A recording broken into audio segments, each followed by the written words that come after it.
مرحبا، السلام عليكم ورحمة الله وبركاته. كيفكم؟ شو أخباركم؟ إن شاء الله تكونوا بخير وبصحة وسلامة. اليوم بإذن الله بدنا نشرح لكم التجارب الموجودة إلكم، بسبب إنه أنا المراجعة للأسف مش رح أقدر أعمل لكم إياها والزوم ميتنج بسبب ظروف شوي موجودة عندي، فإن شاء الله رح نعوضكم بالفيديوهات اللي رح تنبعث لكم خلال هاليومين بإذن الله. نبلش في تجربة الهارت ساوند والبلد برشر. في عندنا زي ما أنتم بتعرفوا في القلب تبعنا يوجد عندنا 4 صمامات. الصمام الاول هو مسميه الترايكاسبيد فالف، الصمام الثاني هو الميترال فالف، الصمام الثالث هو البولمونري فالف، والصمام الرابع هو الميترال فالف. عفوا، اللي هو الايورتيك فالف. هسا اماكنهن وكيف تواجدهن هذا شيء مش مطلوب منكم، بديش اياكم تعرفوا، بس اعرفوا احنا فينا 4 صمامات. هسا في القلب يوجد صوتين، هذول الصوتين جدا مهمات. الصوت الاول بنسميه اسون، في عندنا صوت ثاني بنسميه استو. هسا الصوت الاول هو الاسون، بيشبه نطق كلمة لب، لازم تحفظوها. إذا الصوت الأول هو الأسون بيشبه نطق كلمة شو؟ لب. طب أنا الصوت الأول هذا بسمعه كيف بسمعه؟ بسبب إنه الميترال فالف والترايكاسبيد فالف بيصير لهن كلوز. هسا الميترال فالف والترايكاسبيد فالف في لهن اسم ثاني بنسميه الاي في فالف، فبالتالي بالامتحان إذا جاب لك اي في فالف أو ميترال فالف وترايكاسبيد فالف هي نفس المعنى، إذا هذول سكرن فهذا يعني إنه الأسون طلع عندي، صار في عندي صوت الأسون. طبعا متى هذه الحالة بتصير؟ متى بيسكرن؟ في بداية السيستول. انتم عارفين شو يعني سيستول؟ يعني انقباض. إذا احنا عرفنا إنه الأسون أنا بسمعه اللي هو بيشبه نطق كلمة دب بسبب إنه الميترال فالف والترايكاسبيد فالف صار لهن كلوز أو الاي في فالف في بداية السيستول. طيب هل هيك احنا خلصنا؟ لا، في عنا معلومات زيادة لازم تعرفوها. شو خصائص الأسون؟ بيكون صوت طويل وسوفت ناعم ولو بيت ساوند، يعني مش صوته مش عالي كثير. تمام. طبعا مدته من 0.10 ل 0.17. تمام لحد الان؟ تمام. هسا في شيء بنسميه الاي سي جي، تخطيط القلب، وها راح نحكي عنه في التجربه الجاي ان شاء الله. هسا الاسون بيتزامن مع تخطيط الاي سي جي عند اي موجه في تخطيط القلب، عند موجه الار ويف. اذا احنا عرفنا انه الاسون مش بنطق كلمه لوب اللي هو ايش بيصير بسمعه بسبب انه الماترال فالف والترايكاسبيد فالف او الاي في فالف صار لهن كلوز في بدايه الانقباض، يعني في بدايه السيستول. الصوت طويل وناعم ولوبت ساوند وبيشبه نطق وبكون على الار ويف اللي هو عند تخطيط القلب. طب نيجي على الاس2 اللي هو شو بيشبه نطق كلمه دب. طبعا انا بسمعه بسبب ايش؟ بسبب البولمونري فالف والايورتيك فالف بصير هن كلوز. ما احنا حكينا الترايكاسبيد فالف والماترال فالف عند الاس1، اذا ظل عندنا البولمونري فالف والايورتيك فالف للاس2. طبعا في عندنا اسم ثاني للبولمونري فالف والايورتيك فالف اللي هن السيميليونر فالف، فبالتالي بالامتحان اذا جاب لك سيميليونر فالف او البولمونري فالف والايورتيك فالف صار هن كلوز، بمعنى انه صار في عندي اس2. اذا في عندي الاس2، طبعا متى بيصير؟ بيصير نركزوا على هاي المعلومه في نهايه السيستول وبدايه الدايستول. بتعرف شو يعني دايستول؟ يعني انبساط. اوكي. طب ممتاز جدا. طب شو خصائصه؟ عكس خصائص الاسون، الصوت بيكون قصير شورت وخشن شارب وهاي بت ساوند وعالي. طبعا بيتزامن مع تخطيط القلب وين؟ عند التي ويف. اذا نركز عند مين بالاي سي جي بيتزامن، شو خصائص كل واحد، مين هن الفالفات المستخدمه ومتى بيصيرن. هذا عند بدايه الانقباض بدايه السيستول، هذا عند نهايه السيستول وبدايه الدايستول. طيب هسه دائما بنحكي والله مرمر قلبي، صح؟ طيب المرمر هو صوت غير طبيعي. لما يحكي لك هارت مرمر اي في عندي صوت غير طبيعي في القلب. طبعا هذا بيدل على انه الفالفات فيهم مشاكل، وهذا الكلام 100% صحيح، لانه عرفنا انه الفالفات هن اللي بيسبب لي الاصوات الاسون والاس2 زي ما شفنا، الميترال فالف والترايكاسبيد فالف والبولمونري فالف والايورتيك فالف. بالتالي اذا انا سمعت اصوات مش طبيعيه هذا يعني انه الفالفات فيهن شيء مش طبيعي. اوكي. هسا احنا طب وين الاماكن انا بدي احطها حتى اسمع هاي الاصوات؟ في عندنا 4 اماكن. في عندنا مايترال فالف، وفي عندنا الترايكاسبيد فالف، وفي عندنا الايورتيك فالف، وفي عندنا البولمونري فالف. هسا المايترال فالف وين انا بحطها؟ عند الابكس اوف بيت. شو يعني ابكس؟ عند قمه القلب. والترايكاسبيد فالف عند الزيتفويد. والايورتيك فالف في السكند انتركوستال سبيس. والبولمونري فالف عند الليفت سكند انتركوستال سبيس. طبعا انتم يمكن مش فاهمين. هسا بالامتحان بجيب لكم زي هاي الصوره، خلينا اوريكم اياها عشان تكون الصوره عندكم 100%. شايفين هاي الصوره؟ هي اللي راح تيجي في الامتحان. بيجي بيكون هيك مغبش لك عليهن زي هيك. خلينا نغبش، اعتبروهن انكم مش شايفين، خلينا نحط لون ثاني. بيجي بغبش لك عليهن هيك. خلينا نمحي. بيجي بغبش هيك وصير يقول لك، وبيجي بحط لك كونه. هذا على ايش بيدل؟ هذا وين؟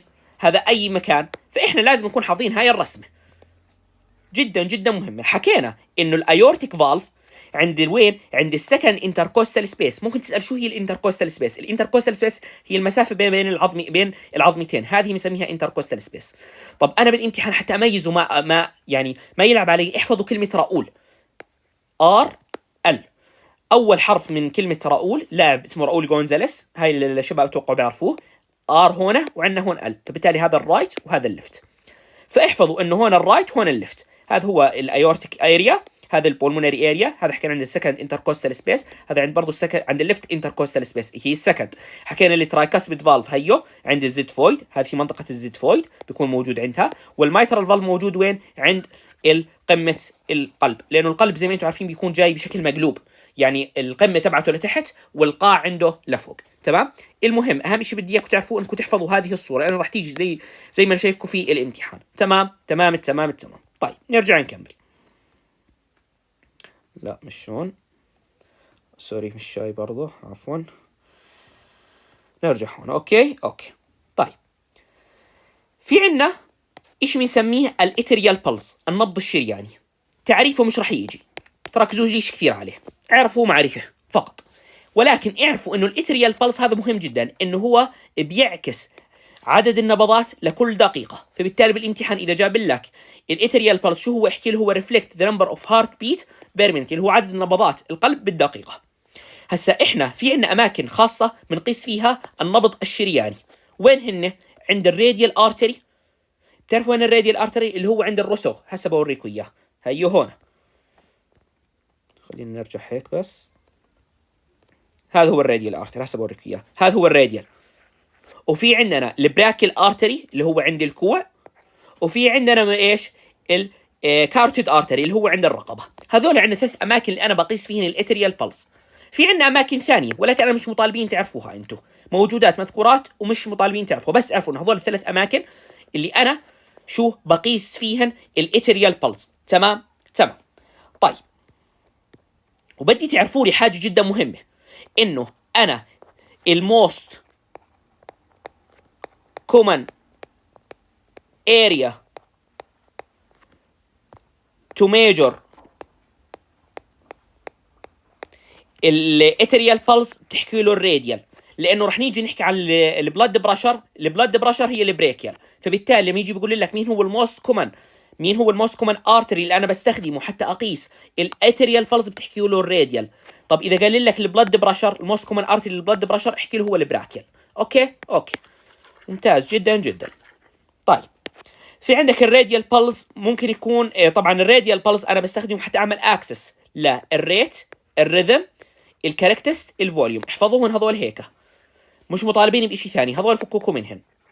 اعرفوا انه الراديال بلس انا بستخدمه حتى اعرف الريت، الريذم، الكاركتست اوف ذا ارتري، والفوليوم. تمام. هسه هون الفوليوم compared with other side like radial artery in right arm and left arm not like radial artery and carotid artery. شو المقصود فيها؟ إذا أنا بدي أقيس الحجم ما بين تو artery لازم يكونوا من نفس المكان، يعني بزبطش أقارن بين radial artery، لا ليش هيك، بين radial artery مع carotid artery ما بزبط. إذا أنا بدي أقارن بين الراديال artery الموجود بالرايت arm والليفت arm والكاروتيد artery الموجود بالرايت وبالليفت، فهي الفكرة المقصود فيها، مش كثير مهم، دقيقوش كثير عليها يعني. طيب هاي هو المعلومات جدا جدا مهمه. النورمال رينج للاتريال بلس من 60 الى 100 بيت بير مينت، يعني من 60 الى 100 نبضه بالدقيقه. هسه اذا زاد الهارت ريت عن 100 نبضه بنسميه تيكي كارديا. طب اذا قل عن 60 نبضه بنسميه بريدي كارديا. طب بالامتحان انا كيف بدي اميز عشان نذكركم؟ اذا بيلو يعني اقل البيلو مع البريدي كارديا، فهمتوا علي كيف؟ طبعا اكثر من 100 بنسميها تيكي كارديا، اقل من 60 بنسميها بريدي كارديا. تمام ممتاز جدا جدا جدا. نيجي على البلد بريشر. شو تعريف البلد بريشر؟ بحكي لنا هو الضغط اللي بيتم عن طريق السيركيوليتنج بلد، عن طريق يعني هو دوران الدم على جدران الاوعيه الدمويه. تعريفه مش مهم، ما هوش اجى بالامتحان يعني، تركزوش كثير عليه، لكن ركزوا على هاي المعلومات، انه في عندنا تو بلد بريشر، في عندنا نوعين للبلد بريشر، سياستوليك بريشر ودياستوليك بريشر. في عندنا السياستوليك بريشر الضغط الانقباضي. شو تعريفه؟ بحكي لي هو الضغط الموجود بالارتري عندما الهارت بيعمل شو كونتراكت. فاحنا حكينا سياستوليك انقباض، فبالتالي اذا لما يقول لك سياسوليك بريشر، اذا هو البريشر موجود بالارتري عندما الهارت بيعمل شو؟ كونتراكشن. طيب الدياسوليك عندما الهارت بيعمل ريلاكسيشن، يعني عليكم بيرتاح القلب، او بصير ممكن يقول لك بدل ريلاكسيشن فيلينج وذ بلاد، نفس المعنى. اذا بالامتحان لما يقول لي سياسوليك بريشر هو البريشر موجود عندما الهارت بيعمل كونتراكشن، لما يقول لي دياسوليك بريشر عندما الهارت بيعمل ريلاكسيشن او بيعمل فيلينج وذ بلاد. ممتاز، ممتاز جدا جدا جدا. طبعا انتم دائما زي ما انتم عارفين انه الضغط الدم بيكون جاي على شكل كسر، يعني ممكن نقول لك مثلا 120 على 80. هسه شو يعني ال 120 شو يعني ال 80؟ ال 120 هذه تدل على السياستوليك، واحنا عارفين شو يعني السياستوليك اللي هو الضغط الموجود في الارتري عندما الهارت عمل كونتراكشن، والدياستوليك اللي هو التحت، هذا هو الدياستوليك. اوكي، فبالتالي عشان تميزوا فيهن، فاذا جاب لك اياها بالامتحان انه مين هي السياستوليك اللي هي التوب نمبر يعني العدد الموجود فوق، طب الدياستوليك هو البوتوم نمبر العدد الموجود تحت. وصلت الفكره؟ ان شاء الله انها وصلت. ممتاز جدا جدا جدا. نيجي نحكي الان على العوامل اللي بتاثر في قياس ضغط الدم. شو هي العوامل اللي بتاثر؟ العمر، الجنس، وضعيه الجسم، يعني انا مثلا اكون رافع ايدي او منزل ايدي، جاي اني قاعد بركض ولا ما بركض. الاكتيفيتي، هاي المقصود هي الاكتيفيتي والاكسرسايز. هل انا مثلا تخيل اكون قاعد بركض اقيس ضغط الدم، فاكيد هاي عمر راح تاثر على ضغط الدم. الايموشنال ستيت، اكون معصب، اكون زعلان. الميديكيشن، هل انا ماخذ ادويه، في عندنا ادويه بيزيد ضغط الدم، في عندنا ادويه بتنقص ضغط الدم. هل في عندي امراض ولا ما عندي امراض. هل انا مدخن او باخذ كحوليات. فهذه الامور كلها عوامل بتاثر على ضغط الدم، وركزوا لي كثير عليها لان دائما بيجي سؤال في الامتحان. اوكي هاي قلت لكم عنها. البلد بريشر ميجورد في البريفرال ارتري ويوجوالي ان بريكيال ارتري. هاي ركزوا لي كثير كثير كثير عليها، انه البلد بريشر انا وين بقيسه؟ دائما عند البراكيال ارتري اللي هو عند منطقه حكينا عندنا الكوع، وريتكم اياها. وحكينا النورمال رينج ركزوا عليها لان البلد بريشر هو 120 على 80، اللي فوق هو السياستوليك واللي تحت هو الدياستوليك. تمام. طيب بدنا نركز برضو على كمان معلومه ثانيه. هسه في عندي طريقه لقياس السياستوليك بريشر اللي هو الضغط اللي فوق. في عندي طريقتين حتى اقيس فيهن السياستوليك بريشر. طريقه بنسميها البالباتوري ميثود، والطريقه الثانيه بنسميها الاكسلاتوري ميثود. بالباتوري ميثود يعني الاحساس، والاكسلاتوري ميثود اللي هي المقصود فيها السماع. والدياستوليك بريشر برضه في عندنا طريقتين حتى نقيس فيها، اللي هي الاكسلاتوري ميثود اللي هي نفس استخدمناها بالسياستوليك، والطريقه الثانيه اللي هي الاوبزرفيشن اوف ماكسيمم ميثود. فركزوا عليهن لان برضه دول جدا جدا مهمات. اوكي. طيب في طريقة البالباتوري ميثود شو الأدوات اللي أنا بحتاجها؟ بحتاج لأداة واحدة فقط اللي هي سفيغمومونوميتر. بتعرف شو هو السفيغمومونوميتر؟ جهاز الضغط الزئبقي. طيب في الأكسلاتوري ميثود شو الأدوات اللي أنا بحتاجها؟ برضه جهاز ضغط، وشو كمان؟ والستيثوسكوب، سماعة من اسمها أصلا أكسلاتوري ميثود أي بالسمع، فبالتالي أنا أكيد لازم أكون بحتاج لسماعة وبحتاج لجهاز ضغط.